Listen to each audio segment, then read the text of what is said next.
In today's MLB recap, we have some drama between Nestor Cortes and the Yankees. He's not happy at all about being demoted to the bullpen. Justin Verlander, the future Hall of Famer, he might be having that same talk with the Astros here soon. Either that or hanging up the cleats kind of conversations. He's been bad. Ohtani, he teed off for another home run, which made Royals fans very happy because it came against the Guardians. A rookie for the Pirates had one of the more entertaining debuts of the year, and the Rangers, they're getting both DeGrom and Scherzer back this week. Can they make a crazy mad dash race to the finish line? We'll talk about that later on. Don't forget, guys, MLB Recap is brought to you by SeatGeek. Use code Fuzzy to save 20 bucks off sporting tickets as well as concerts. And a lot of you had a field day on Underdog Fantasy, my favorite daily fantasy app. If you have not signed up, my code Fuzzy gets brand new users up to $1,000 in bonus cash credit, a free Aaron Rodgers pick'em, promos galore. Just download using code Fuzzy. Before we talk about the games, this is a first for MLB Recap. I want to tip my cap to a prospect, Rays prospect, Chandler Simpson. This guy is batting .356 in the minor league, so he's basically been Luis Ariz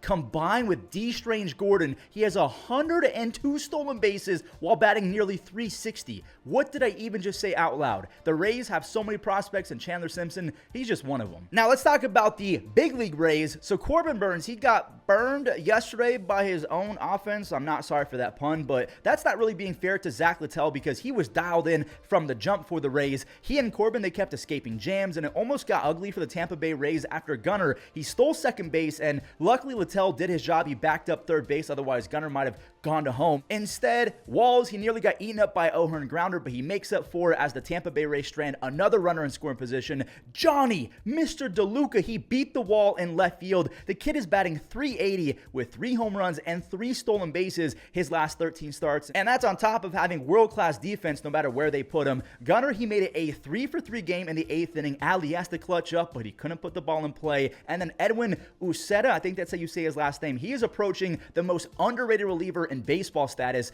2 strikeouts, he got 5 outs, and he gets the save. Come on, Yankees, do the thing. Do the thing where you win a game and put some distance between you and Baltimore or not. Isaac Paredes, he missed it just enough to have a 2-run knock drop right in front of Aaron Judge, which is all that the Cubs staff needed in this one. Rizzo, he got another standing ovation. He got standing O after standing O. He blistered a base hit to left field, which got Jazz to third base, and Jazz did end up scoring on this web gem. The 2-time Gold Glover, Ian Happy, stole a base hit from Anthony Volpe, and then the former Yankee Jameson Taillon, he kept it there. He got Juan Soto to strike out not once, but twice. Garrett Cole, he was having some fun on the bump as well. He painted 98 to get through 6 innings. I think that he was jazzed because he thought his lineup was going to bounce back.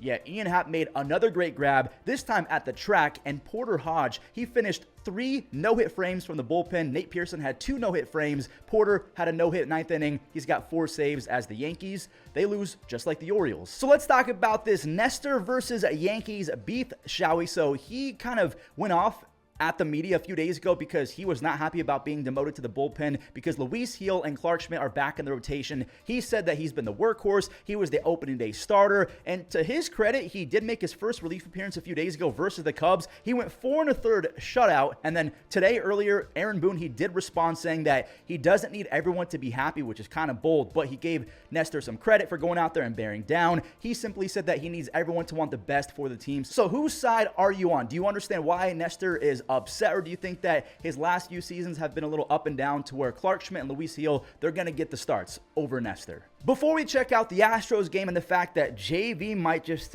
he might have cost himself a playoff roster spot, we got to talk about the wild card in the National League. The Braves, they can get back into the race with a W and a Mets L, and Kelenic, he blasted off. He's got a 5-game hit streak to start the month of September. He has 2 home runs in his last 4 games. Chris Sale, in my opinion, I think that he just wrapped up the Cy Young unless Zach Wheeler throws a perfect game. 6 more dazzling frames, 0 runs allowed, 2 base hits, 7 strikeouts. He leads the NL in ERA plus, FIP, home runs per 9, strikeouts per 9. He has 11.5 strikeouts per 9 at 35 years old. He's back on the Hall of Fame trajectory because, again, I think that he's going to win a Cy Young. He's not going to get the W, though, because Spencer Horwitz went golfing for a 2-run home run after Sale came out the game. That is Spencer's 3rd home run in 2 games. He has a 135 OPS plus as a rookie. The Braves, they do tie on a Matt Olson sac fly, so that forces extras. When Springer, he bounced one up the gut in the 10th inning to reclaim their lead, but then madness kind of ensued. Addison Barger, he took his sweet time and still made a bad throw, and then Eli White,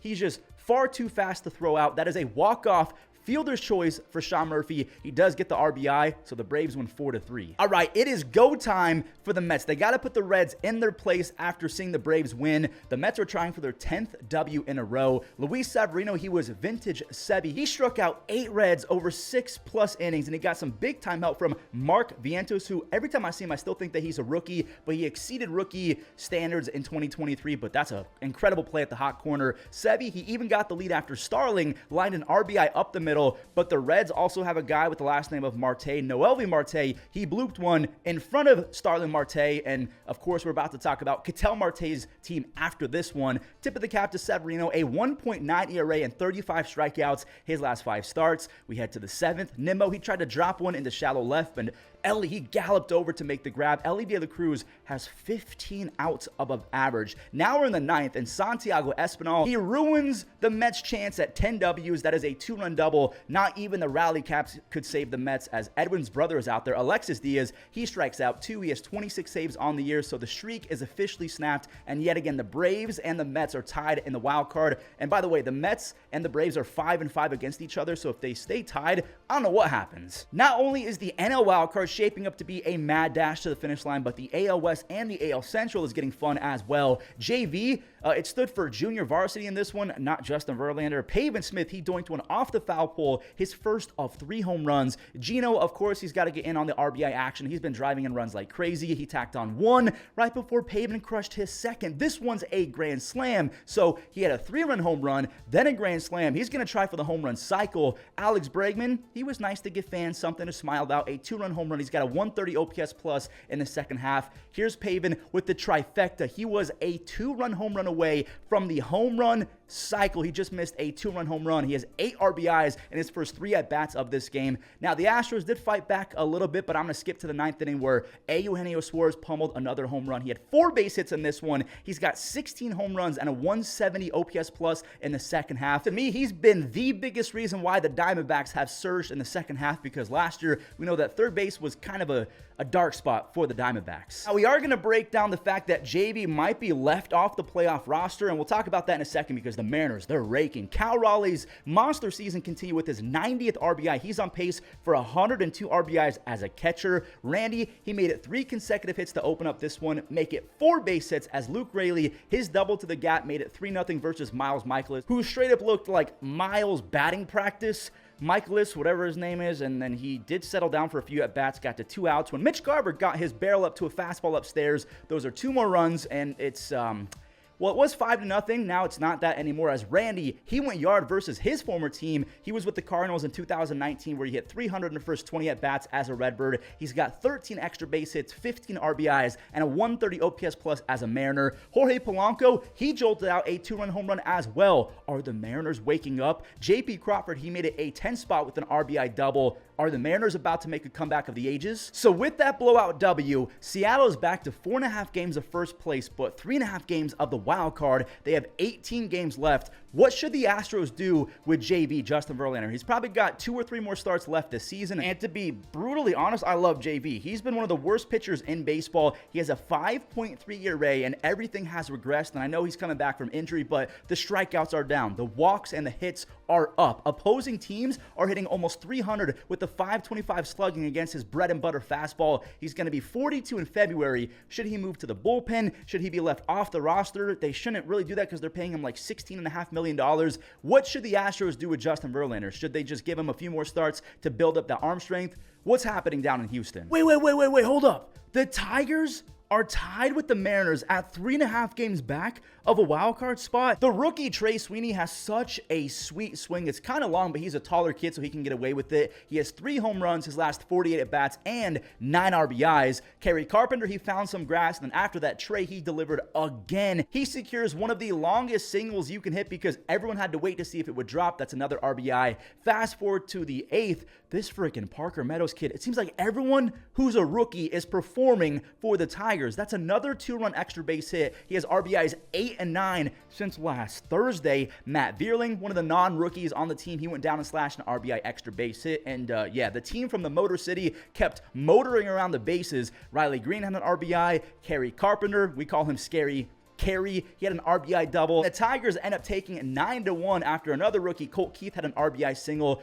We're not done with rookies. A tip of the cap to the rookie Ty Madden. He goes 5 innings. They had an opener before him, so he did not start the game, but he goes 5 innings with 7 strikeouts. Just rookies performing at top notch everywhere for the Tigers. They're 3.5 games back of making the playoffs. And Tanner Bybee has one of the quickest pickoff moves I've seen in quite some time. So Ohtani, he gets on, and then they pick off Ohtani, but don't you worry, he's going to get his payback. Mookie, he tripled to deep center later in the 4th inning. And Will Smith, he found some grass, which hasn't happened very often in the second half, but if he gets going along with Ohtani and Betts and Freddie doing their thing, I mean, good Lord, there's Ohtani doing his thing. A big fly. Where did that ball even go? 450 feet deep into the right field bleachers. He wasn't showboating. He was just seeing if that ball was fair or foul. He's got 46 home runs and 46 stolen bases and a 180 OPS plus since last year. Jack Flaherty, he turned in his best start as a Dodger because of course he did. He's facing the Guardians. He's now thrown 25 1/3 innings versus the Guardians this year. He has a 1 ERA. He had 6 strikeouts over 7 1/3 shutout. Kopech, he's been unreal. A 101 fastball to end the 8th. He has 1 earned run allowed in 17 games. Max Muncy went lefty-lefty off the former outfielder Anthony Ghost. By the way, Muncy is now 8 home runs away from 200 for his career, despite the fact that he started his career pretty late.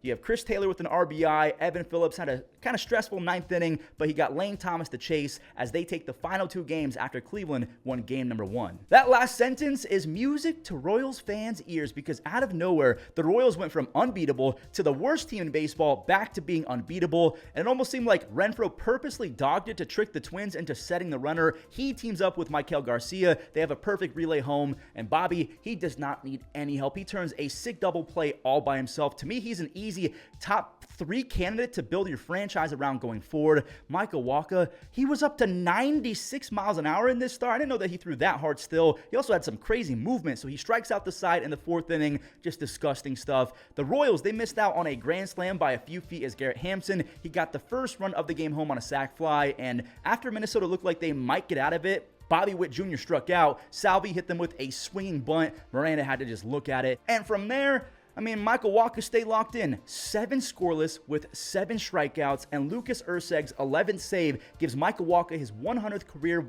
W. Why was that so hard to say? I think it's hard to say because my brain is turning into pudding as I'm watching the end of the season because the Guardians, my team has to pick it back up. The Royals have won 4 games in a row. They're now back to 2.5 games of the Guardians. This is stressful. The Tigers and the Marlins are deploying all of their rookies, and the rookies came out to play in Miami. This Connor Norby fella is already making the GM Peter Bendix look like a genius. Connor with a 2-run home run in back-to-back games. He wasn't done there. Another rookie clutched up. Otto Lopez, he's been such a nice add. The Giants just gave up on him, and he's batting .320 over his last 26 games. He has 13 outs above average defensively on the season. More rookie action. Griffin Conine, he can swing it. We're not done with rookies. Javier Sanoja, I think that's how you say it. That's his first RBI, and that kid can fly. Javier showed off the wheels moments later. He scores on a Nick Fortes 2-run double. Nick Fortes is batting .355 with the 140 OPS plus as a catcher in the second half. There's Connor again. Make it a 4 RBI game. His 3rd 2-run home run in the last 24 hours. He has 13 extra base hits, 13 RBIs, 2 stolen bases, a near 180 OPS plus in his first 18 games as a Marlin. The Orioles got Trevor Rogers in return, and the bum, I shouldn't say that, that's kind of mean. He's in AAA right now. By the way, Connor, he's also top 5% in speed. The dude's a gamer. Edward Cabrera, he looked like the MLB The Show version of himself. 6 strikeouts over 6 scoreless, just 3 base hits allowed. To me, the Marlins are way ahead of schedule considering their young talent. If they can get Sandy, Jesus, Ryan Weathers all healthy, they could have a fun 2025 if the offense actually keeps up. Speaking of getting a staff healthy, the Rangers, they're about to add 2 guys that have 5 Cy Youngs between the pair of them. We'll talk about those dudes in a second because I feel bad for the rookie Angel starter Caden Dana. Simeon and the boys were throwing haymakers early. Simeon now has 19 home runs and 17 outs above average. Nathaniel Lowe, he cranked one out as well. That ball was deleted as soon as he made contact.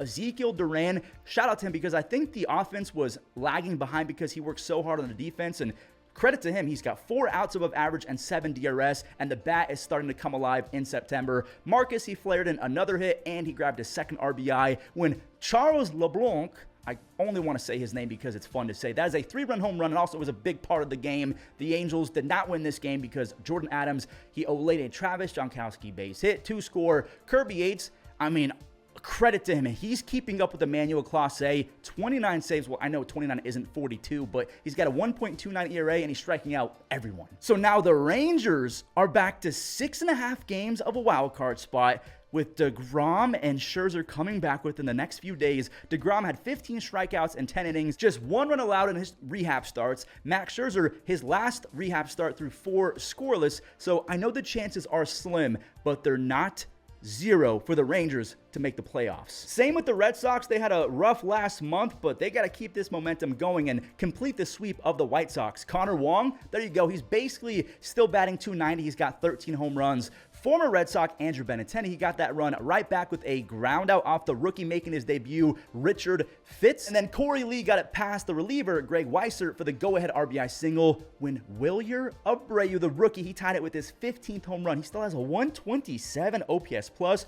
Who's going to win a Rookie of the Year in the AL? You have Austin Wells. He leads all rookies in F4. Then you still have Cade Smith, Colton Cowser, a bunch of other guys. The White Sox are now winning. Dom Fletcher, he went the other way, an RBI double to left field. And I need Jacob Amaya to keep on doing this so I can offload his prospect cards that I bought. And yeah, just keep doing that, Jacob. Thank you very much. Zach Deloach, he drove in another run, and then a second run scored on the play because of an error as Luis Rober, he made it a 5-run ninth inning. Has a big ouchie from me because the Red Sox, they're 4 games back of the wild card. There's still some wiggle room, but the season is 100% now on the line. They face the Orioles and the Yankees as their next 2 series. So the last time I talked about Joe Musgrove, I gave him a lot of praise. So naturally, the next time that we see him, he gives up 957 runs. Mother Nature was not on the side of the Padres. Elliot Ramos, he got to second base on a fly ball to Tatis. The sun was just directly in his corneas. He could not see it. Matt Chapman, this dude is an exit velocity king. Everything that he hits is absolutely smacked.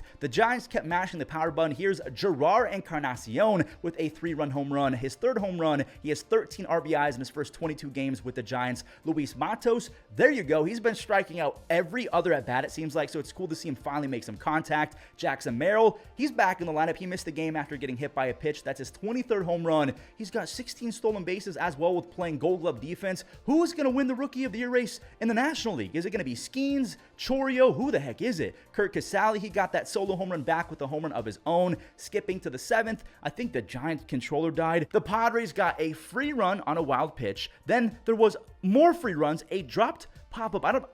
I love Tyler Fitzgerald. What is he doing over there at second base? So 2 score, and now we have a brand new ball game. Xander Bogaerts with the clutch 2-run home run. Second half, Xander is an animal, but so is Ryan Walker, the super soldier sidearm closer for the Giants. He got 5 consecutive outs in a row to slam the doors shut. That's his 7th save. Ryan Walker is so dang good. This CJ Abrams leadoff home run made the Pirates pretty angry because CJ, he's up to 19 home runs and 28 stolen bases. But again, the Pirates, they got cooking with Billy Cook. The rookie's first ever opportunity on defense is a web gem into the netting. And we have another Joey Bart Dart. He's got 13 home runs and a 135 OPS plus. I love the fact that Joey is finally breaking out. And is that Billy again? Somebody cooked here. Billy Cook adds to his debut, and his poor mom missed his 2-run double. That's got to really hurt. I think someone was talking to her from behind. Andrew McCutchen ripped his 19th home run. He is 1 away from his 10th 20 home run season. His stats are actually looking really good. He's got 426 doubles, 318 home runs, 219 stolen bases, a career 127 OPS plus with an MVP, a Gold Glove. Is he going to make the Hall of Fame? Former National Michael A. Taylor, he clears the deck, his 5th cannonball of the year. Jared Jones set down 16 in a row at one point to end his 7-inning quality start. He had 9 punchies on 92 pitches. The 2025 Pittsburgh Pirates, they can be good with Skeens, Jones, and Keller hopefully building on 2024. You have Bubba Chandler and Braxton Ashcraft coming up as pitchers. Tamar Johnson, he's going to rake. The Pirates are cooking, but they got to just stay consistent. Oh boy, Ryan McMahon opened the door for Milwaukee to take the early lead. He airmails a throw to allow Rhys Hoskins to grab an RBI in the first inning. Now later in the second, rookie Isaac Collins, the very first time he swung the bat, he secures his first big league base hit. He had 14 home runs and 28 stolen bases at AAA. So the Brewers have power speed guys everywhere, but they also all kind of strike out a lot. Hunter Goodman, he might be the greatest minor league baseball player of all time. He got one to leave. He has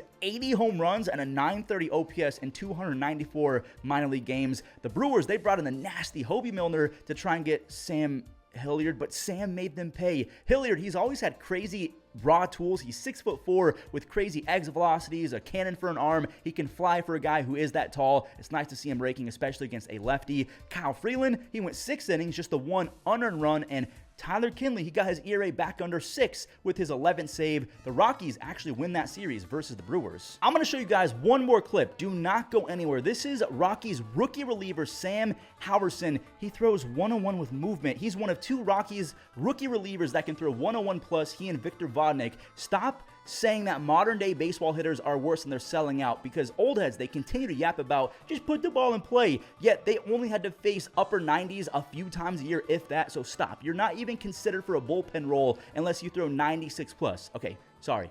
Rant over. Well, everyone, that does it for today's recap. If you enjoyed, do me a favor, leave a like. If you're brand new, hit that subscribe button. Use code Fuzzy on SeatGeek and Underdog Fantasy, and enjoy the web gems.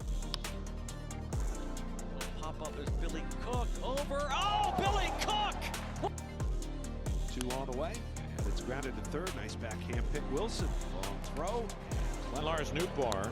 This is a fair ball, and it's tackled Late getting off behind the the ground. back from Turner, who died. This one is belted to right field, but a good jump by Fletcher, and he makes.